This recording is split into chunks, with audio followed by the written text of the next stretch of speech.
today's topic is finding God in the mundane. I have to start with something because the last 2 weeks I've been to 3 memorial celebrations of life. And I did one last weekend. And life starts to have a new meaning. In fact, the one I saw yesterday, that was one of the themes was when we go to a memorial or a celebration of life, we start to look at life a little different, like what is our life about? Who are we? What is our legacy? How many things have, as I ask all of you to do, give that love or that good away. So my talk is dedicated to one of the people, the gentleman that I did the memorial with, and there were a couple hundred people. A couple 100,000 is in my dreams, but a couple hundred people, and it was quite an honor to be asked by the family to do this. So finding God in the mundane is really an important topic. So I'm really thrilled that you're all here today, and I want to welcome everybody online. We have a great group there online. We have 9 people. That's cool. Yay. Even Judy from Florida. Who else we got? Candace. We got lots of people. Hey, that's good.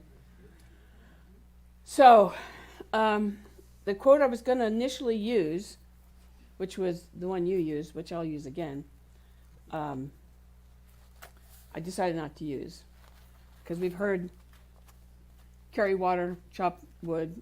How many times from Reverend Jerry? A lot. He uses that a lot. But you'll hear it once more.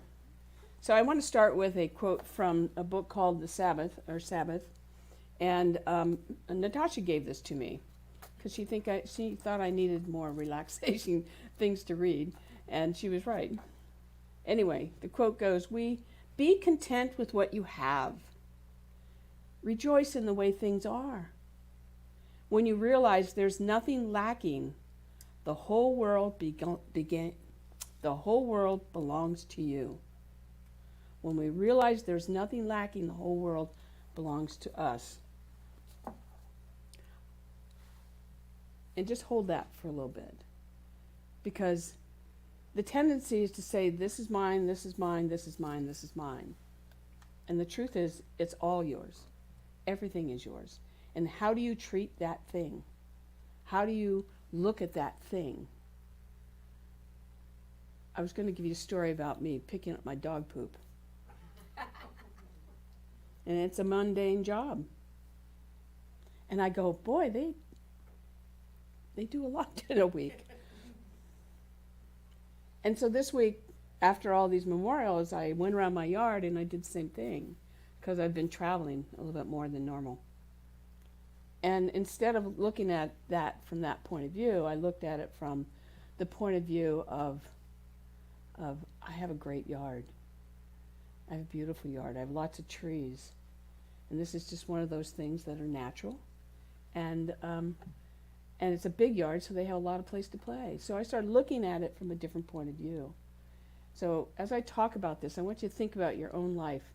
How are you looking at your own life?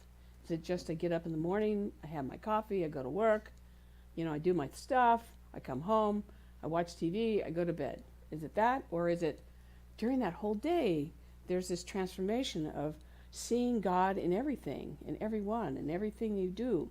Even, as Judy would say, the guy who cut me off. I'm glad Judy's with us. So last month we talked about paradox, a paradox of life, and how we would categorize or separate things and then judge them, and it was all based on our perceived importance. What was really important? Well, this month we're going to talk about the mundane. And there are 4 topics, basically, and actually 2 of them you won't have to go through, but you'll see it in real life because these people are going to show up. But today we're going to talk about the ordinary mundane, that everyday thing that we get up and we do. And how do we look at it? How do we view it? Next week will be perceive the sacred value or the sacred life with all of its rules.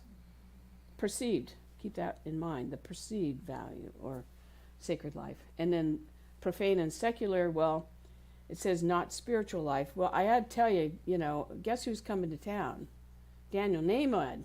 So you're going to see all of God that day, and you want to tell your friends. I keep telling you, tell your friends, because it's going to be. He's incredible. He takes me there. I don't know about you. And then last week is the oh my, and we have a poetry that day. It's a poet. He's going to read his own poetry, not just read it, but he has it memorized. And then Sylvia, the unnamed, where'd she go? The unnamed is going to be accompanying him.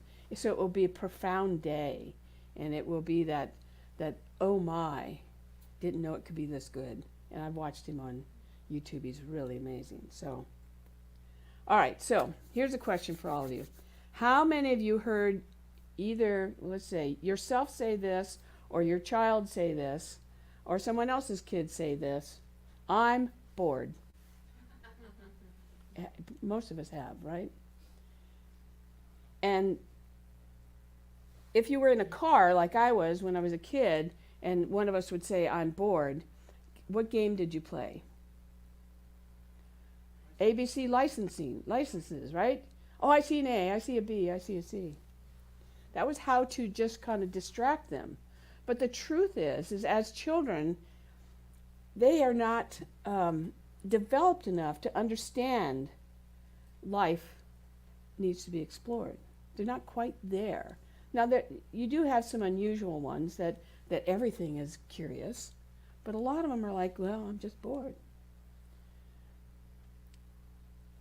And what we have to do is to realize that as adults, that there's more to life. There's more to that idea of being bored.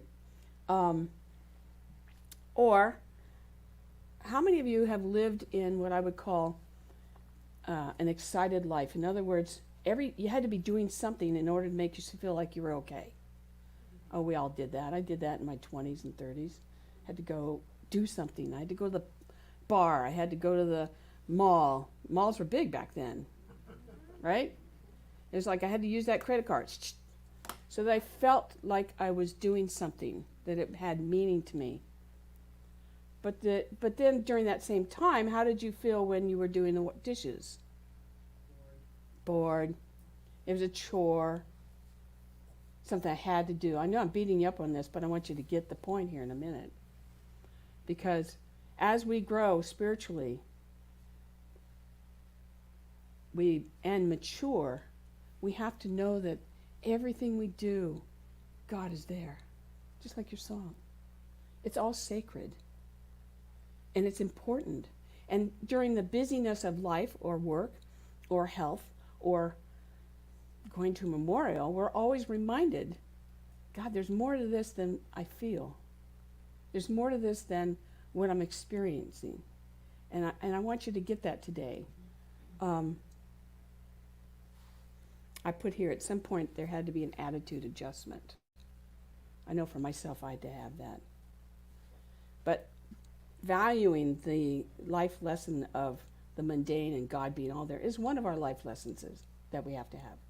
So Science Mind says this. I'm going to skip over can you go to? There you go. Science Mind says this. The spiritual principle we look at are oneness, love, spiritual beings in heaven. The oneness doesn't evaluate its creative expression as good or bad, exciting, dull, mundane, or exciting. God doesn't evaluate itself. It just is what it is. All is itself good and joy. It's all that. That's all it is. And all is love equally, again without distinction, as we remember that we are spiritual beings having a spiritual experience in human form. We can release assessments with simply experiencing life, thus realizing we are already within heaven. So I put down here, as we grow spiritually, there's two things that we do, actually three things. One is we start to become more mindful. How many of you have caught yourself being mindful? Do you know what that means? Caught yourself being mindful. That's really important, because when we get caught up in the stuff of life, we have to bring ourselves back, and I'll give you a little technique how to do that. We become more self-aware. I know before I was in religious science, I thought I was self-aware. I was self-aware of myself, my ego, but I wasn't self-aware of what was going on around me until I had to, die and come back, to figure out how to come back. So we become more self-aware. And then the last thing I think that happens to us is that we become more grateful. More grateful about our life, the things we've developed, maybe our careers, maybe the children that we help. We become more grateful that, oh, I know that, I see that before it happens, and I can be a part of making that heal or to do something different. But this is a spiritual process. It's a spiritual process. And maybe I'm talking to the choir. Am I talking to the choir today? It's good to hear. Is it good to hear? It's okay? All right. Anybody have any trouble this past week? Yeah. So this is important for you to get it. If you're having trouble, you need to know that Spirit is there, no matter what it looks like. No matter if, and in fact, I've been in communication with Rob, whose mom is passing. And it seems like there's a lot of people passing right now for some reason. And, I want him to know, and I keep telling him we're right here with him.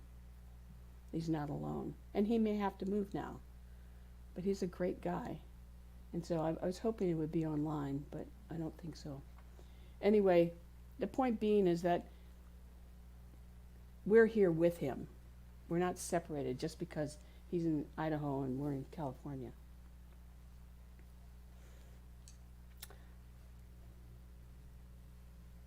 I kind of want to skip some of this because I'm saying this over and over. Okay, here's a good question. How many of you, as a child, said, I'm not going to eat pumpkin pie? Why? Because I hate it. Don't like it. Still don't eat it. Me too. Well, I was one of those children. And the reason why is because it was named pumpkin. All I could see was the orange. I was eating orange. And then last year I had a bite. But I got to stretch myself, right? I like to eat certain things. And then I realized I was missing out. Now, if you don't like it, it's okay. I don't care. It's okay. You can have that. But I was missing out. And what I realized is that life is full of pumpkins that we miss out on because we make assumptions. Anybody made assumptions over their lifetime? All of us. We make assumptions that this is the way it's going to be. But when we do that, we start to categorize, and then sometimes we categorize in the wrong way. I know when I depended upon my ego, and I used to do a lot of assumptions. Oh, well, they must think that way, or this must be that way, or that must be that way. And I was always wrong. I was always wrong. But if we start to listen to that still small voice, it starts to guide us. And I've stopped doing the assumptions because usually I'm going in the wrong direction. So instead I listen to me, I listen to that voice that comes through me, and I let it go. I don't worry about what my assumption is going to be because the assumption takes over opposed to just kind of being in the moment. So I actually practice trying to have an empty mind about things and allowing myself to just relax in the moment and be present. That's the most important thing here. Because we have to see ourselves in life. We have to see what's going on. And if we just are relaxed in it, then the next thing will come to us. It's automatic. And if we're really tuned into that still small voice, it will guide us exactly like last week. Last week, I did not know what the talk was going to go into. And so I took a break. I do laundry on Saturdays.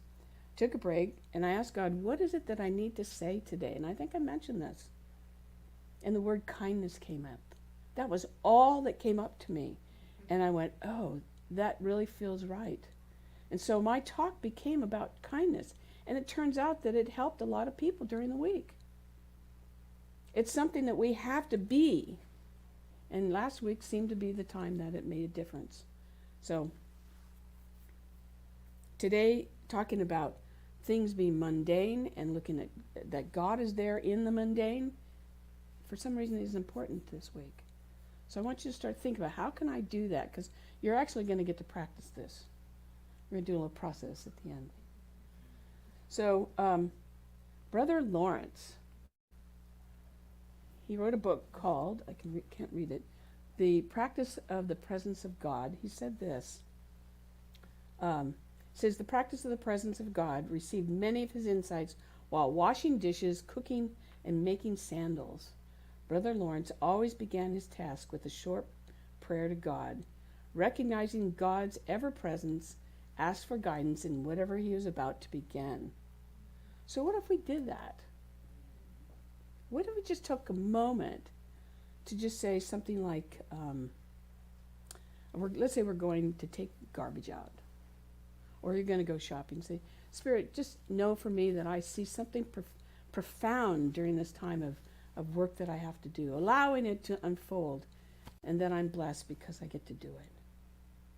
How do you think you would feel?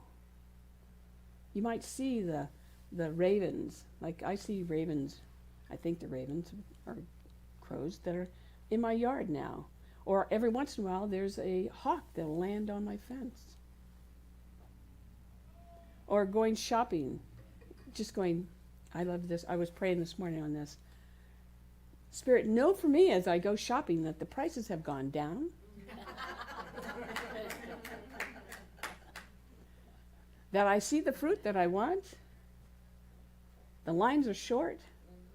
And I come home with everything I need and have extra left over. It's simple. And it takes, how long did that take me? 10 seconds? Just to ask for what you want. It's that easy. I wrote here, occasionally I talk to God about things when I'm working on projects. Because a lot of times I don't know what to do. I've got, anybody have anything you're kind of working on? Yeah, we all are, right? Sometimes you don't know the direction to go. Don't go anywhere. Just say, God, reveal to me that which I need to know. And let it go. Let it go. Don't try and solve it. Because what happens is when you say, Spirit, reveal to me that which I need to know,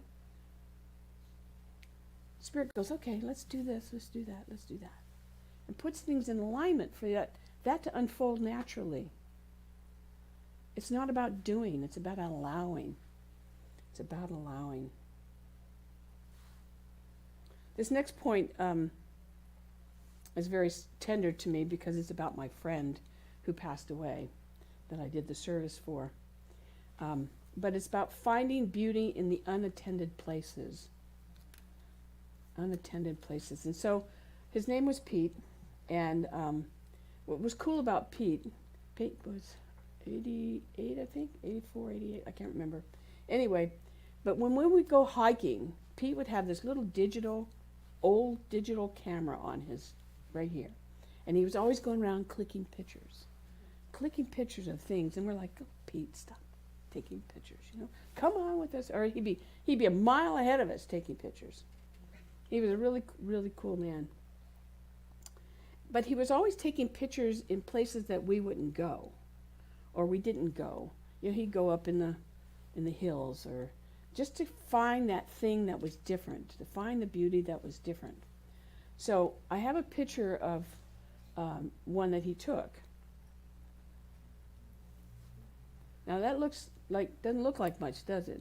But it's a tree, and that black dot is a woodpecker.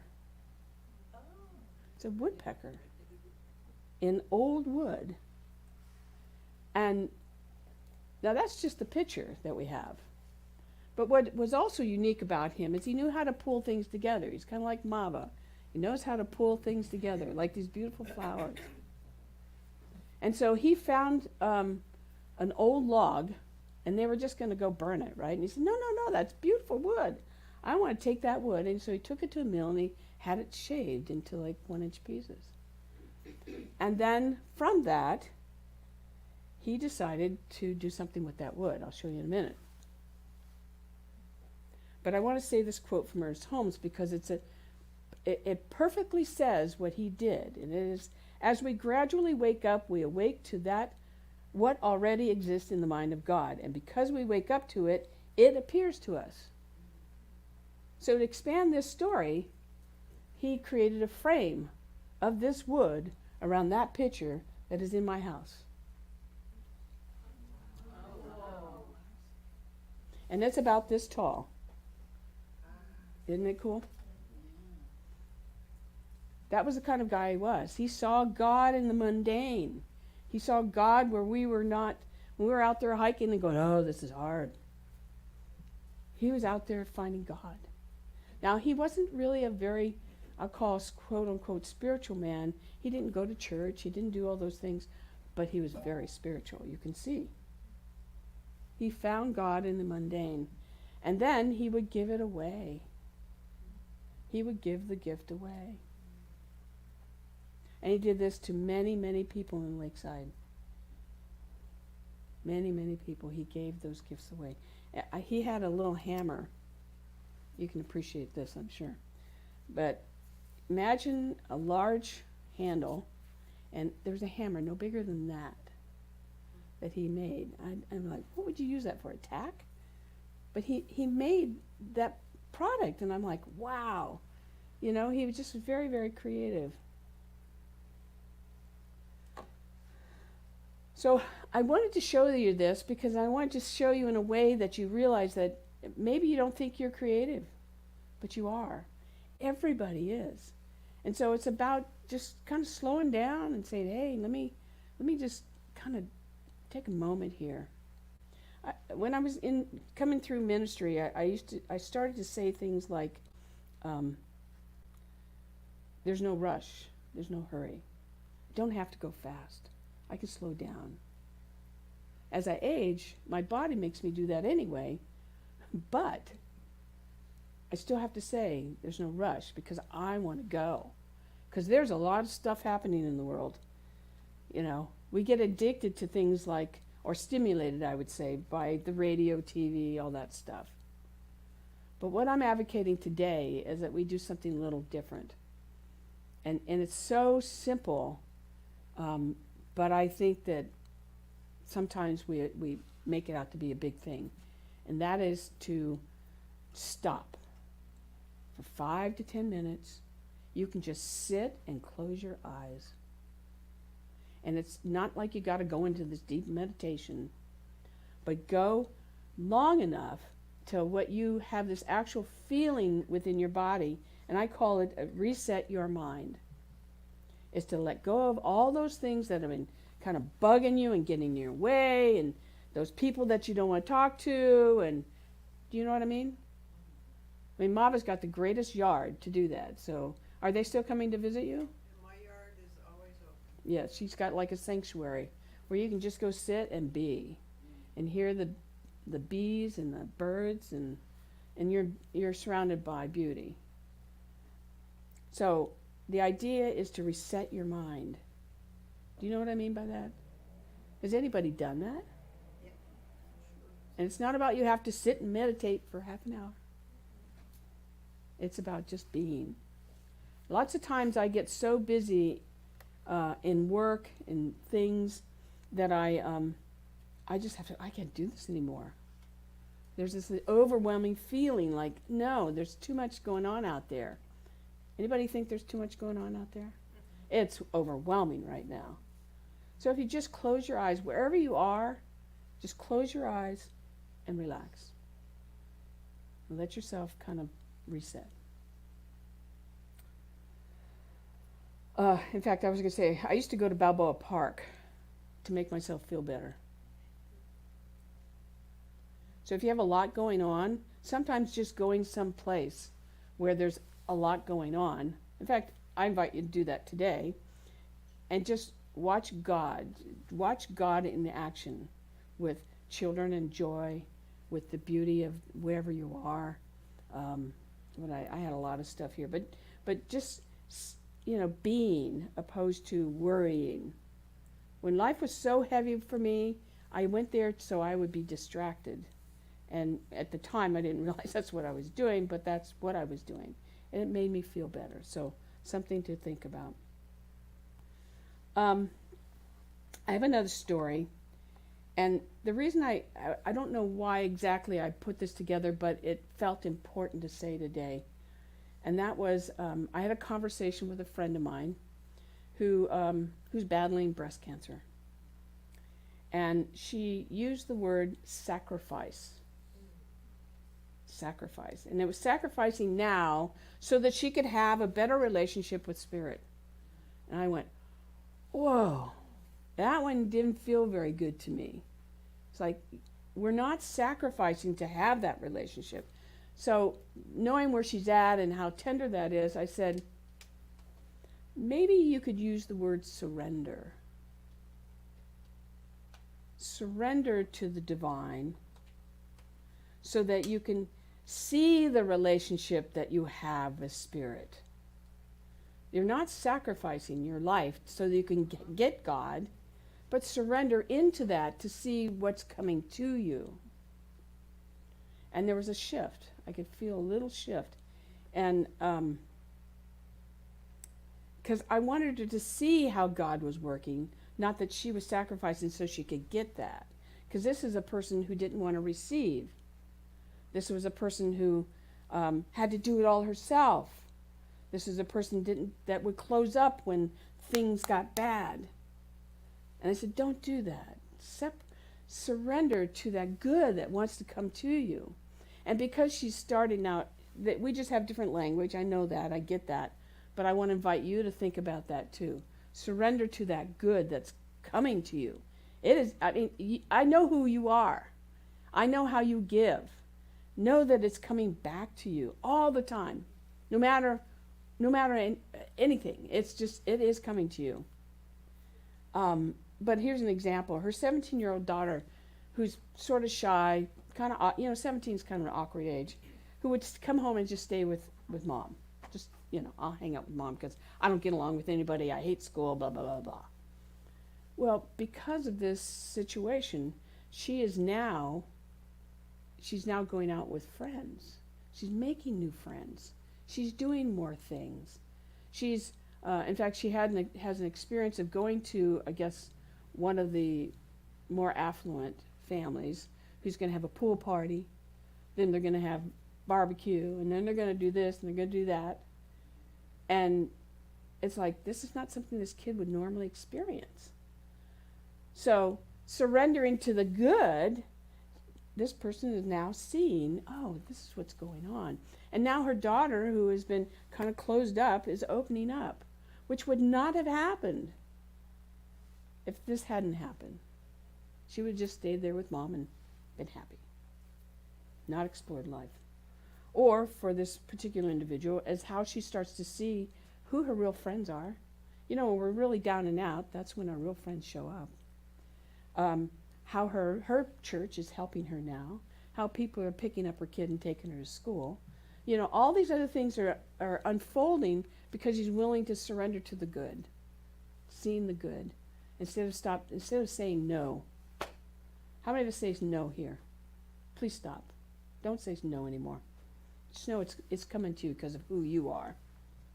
So what I thought was valuable about both of these stories is the actually realizing that both of these individuals were present in the moment. They're now. It's a now time. It's not the past, it's not the future. It's now. They just stayed in the now.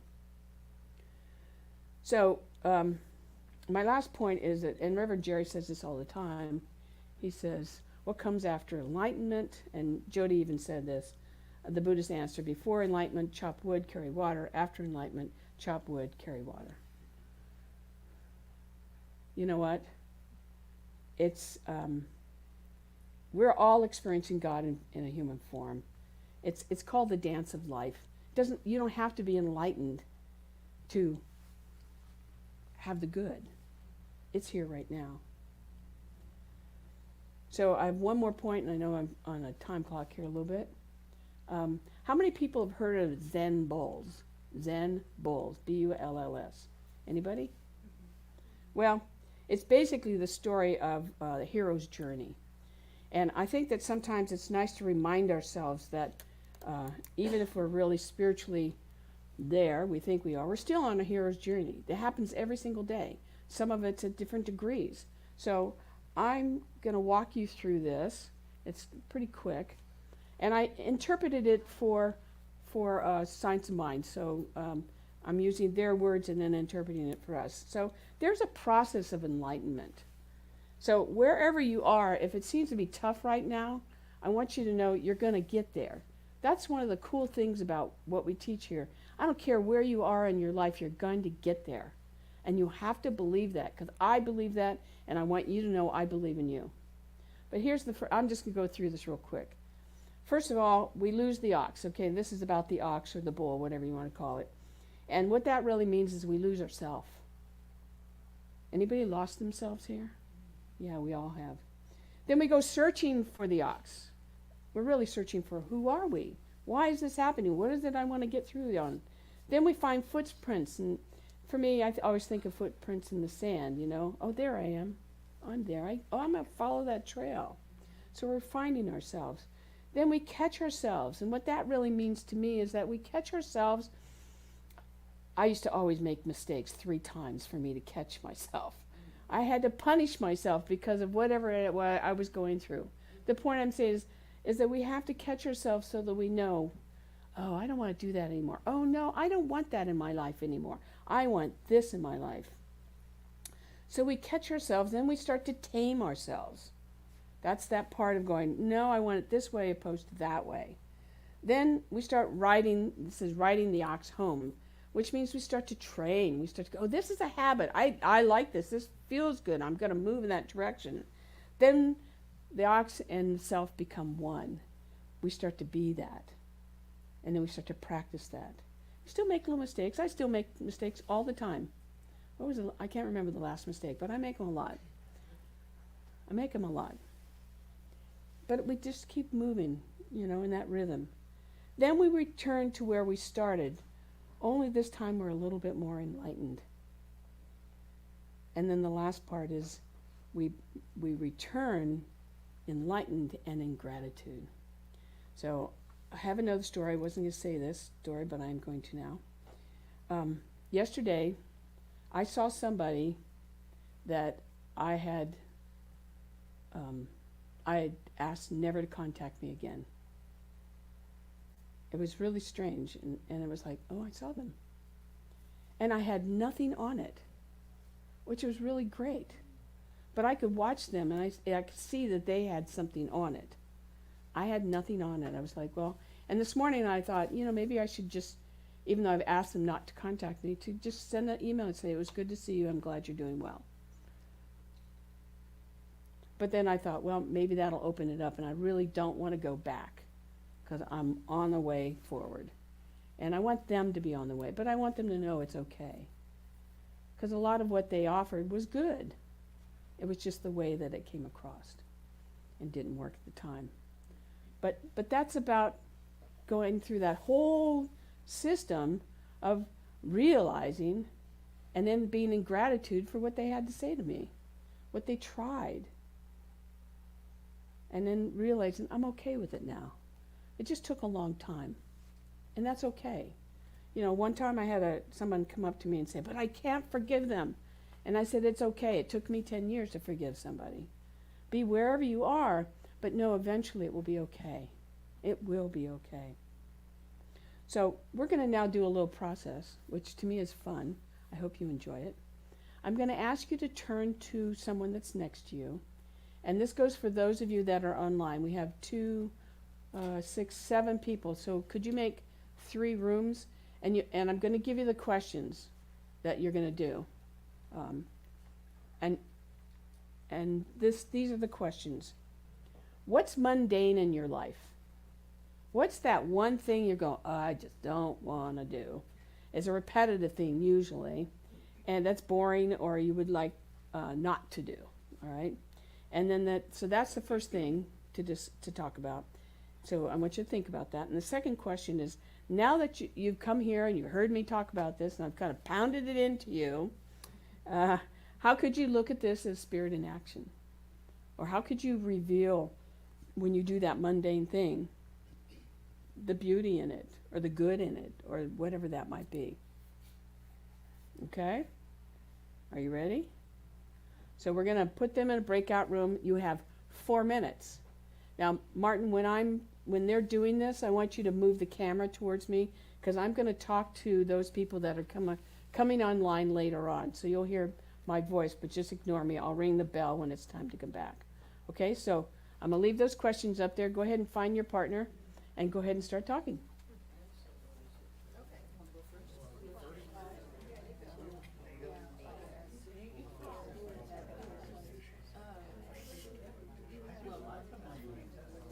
They're putting you in a room.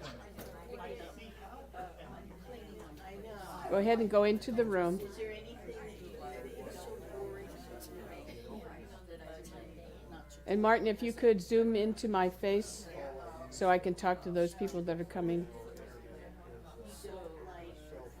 So for those that are here afterwards, you'll hear some background noise, but I'm talking to you directly because I want you to look at your life and say, what seems to be mundane? Something that's repetitive that you don't like to do, and just kind of put that into your mind. And then, so take a moment to kind of think about that. Write it down. Just write down a note. I don't like taking the trash out. Or I don't like having to go feed somebody. Or whatever that might be. I don't like to do the laundry. That's a good one. Clean up my backyard. You've heard me talk about that. So now that you have that, I want you now to think about, how could you look at this in a different way? How could you realize that spirit in action, that there's so much more going on around you than what is the appearance? How could you make that a good experience? And notice how you think about this, it's like, oh, do I have to? But the answer is, I'll give you an example. One of my roommates always tends to leave the laundry in the dryer when I need to use it. And so normally I get upset and I get mad. And instead, this time, I thought, you know what, I'm just going to fold their stuff. I'm going to fold it and make myself feel better because I'm not frustrated. Well, the end result was they finally came out and their laundry was folded and they were like, well, thank you. So there was a goodness that happened as a result of it, instead of me doing something that wasn't appropriate and getting mad. And so I felt better, they felt better, and we both accomplished what we wanted.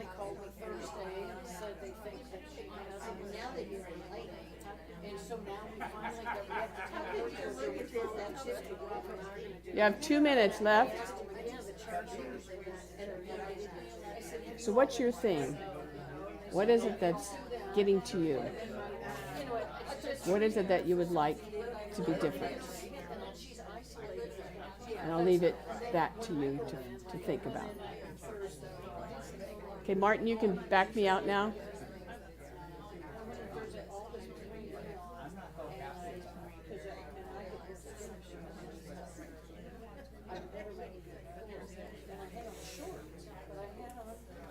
Yeah, 1 minute. 1 minute.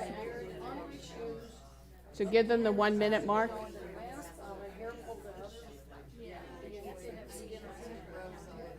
What they do is they do this ultra thing to help. Anyway, so she's in her room. Dixie started freaking out.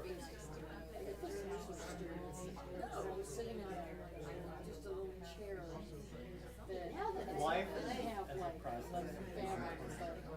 And then So you like the sacrifice.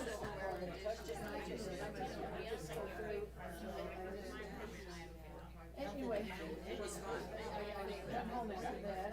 30 seconds.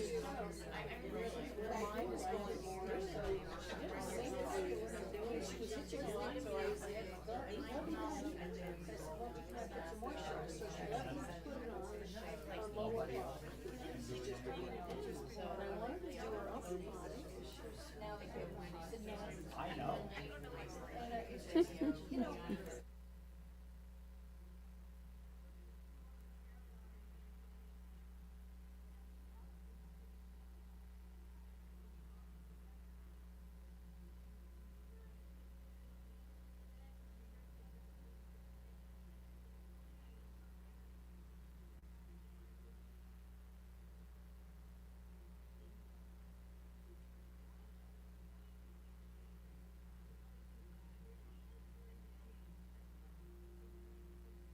Let's start to come back.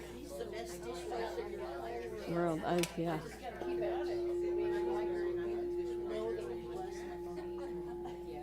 Let's bring it back.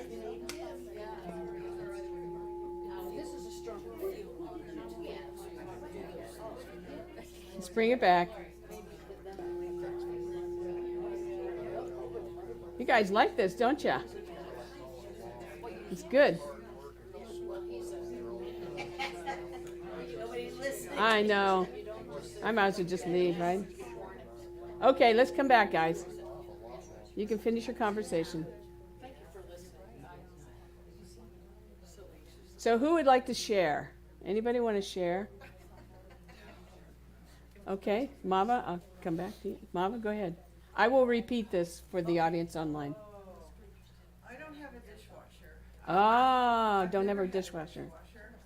And so the mundane repetitive thing for me is dishes 4 or 5 times a day. Dishes 4 or 5 times a day. Okay. Clear the sink. Clear the sink, yeah. And so instead of hating it or, getting all fumey about it, what I do is apply a story or a memory to each piece that's in the sink. Oh, that's When neat. I'm washing the dishes, I remember the person who gave me that set, and how beautiful they are. And how when they're clean, the light reflects through the window, and what a beautiful view I have out that window. That's right. And when I do the silverware, I think about that is my mom. Mm. She never used it unless it was a special day. Yeah. And I use it every day, so I'm flipping that. Flipping that around. So I tie the action into a memory or a story. Okay, great. Thank you. Thank you. So I'm going to repeat that to the audience online. Is that when she does the dishes, she actually looks at each dish and remembers who gave that dish to her, or like her silverware. She knows that came from her mom, but it was only used in the, special occasions. And now she looks at it and reminds of her mom. So in other words, she switches the story around so that it becomes a story as she does 6 times a day, cleans the kitchen dishes out. So that's great. I love that. I have the same problem because I'm the dishwasher. I'll remember that. Although, well, I won't go there. Who else? Jackie, yeah. For me, it's laundry. Laundry. Just the act of hauling the laundry to the washing machine, having to put everything away when it's through drying. Yeah. And then I think to myself how blessed I am that, number one, I have clothes Right. to wash. Right. I have multiple clothes. Right. I'm not wearing the same thing every day. Yep. Plus, I have a washer and dryer right in my house. I don't have to haul it to a laundromat That's right. and all of that. So, Very that's- good. I did laundry yesterday, so that's. So you understand that. Okay, yeah. So for Jackie, it was doing laundry, and how it was like the lugging of the laundry to the cleaning to get it clean, and then to have to fold it and then lug it all the way back. And now she says, well, you know what? I'm blessed because I have all these beautiful clothes and my laundromat's right here in my house, so I don't have to go anywhere and I don't have to lug it away. That's a great way of looking at it. Yeah. Yeah, I have the same laundry thing. So I'll tell you my laundry story. I was telling the other audience. It happened again. See, y'all go, no. It happened again. I have one of my housemates decided, always leaves their laundry in the dryer. So I got out there and I had 2 weeks of laundry. I'm like, oh God, I gotta go through this again. And so instead, what I did is I said, you know what? I think I'll surprise her. So I took the laundry out. It wasn't a lot, and I folded it. Not perfectly, but I folded it. And I put it somewhere appropriate so that she could come and get it. And it's an 88-year-old. Because we make her do things. Because we want her to get up and have life, right? Anyway, so she came in and she goes, "Oh, you didn't have to do that. Thank you so much." So what I got out of that, instead of me getting angry and feeling bad, is I got being kind, that word kind again, and just doing a small thing. We had a good, exchange this time. And I still got to get what I wanted, which was an empty dryer. Yay. So, anybody else want to share? These are important because this is real life. This is stuff that happens. And we have to help each other. So, anybody else had anyone else? Anyone else? Katie, did you want to share? I'd put you on the spot? No, not me. No, not me. Okay. All right, you don't have to. You don't have to. I will. Oh, please. You know what? What? I live in this little tiny House. 180 square foot home. Mm-hmm. Okay? And and the thing that I don't like to do is to clean my floor. And it's so, right? Yeah, yeah. And I know nobody does. But I was just yesterday, I keep it I sweep it and all of that, and I have rugs all over it and everything, and I'm thinking it's okay.